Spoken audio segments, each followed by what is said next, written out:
إذا السماء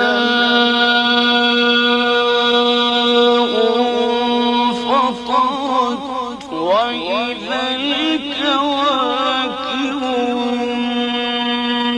انتثرت وإذا البحار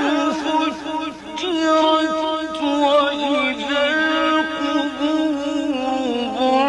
بعثرت علمت نفس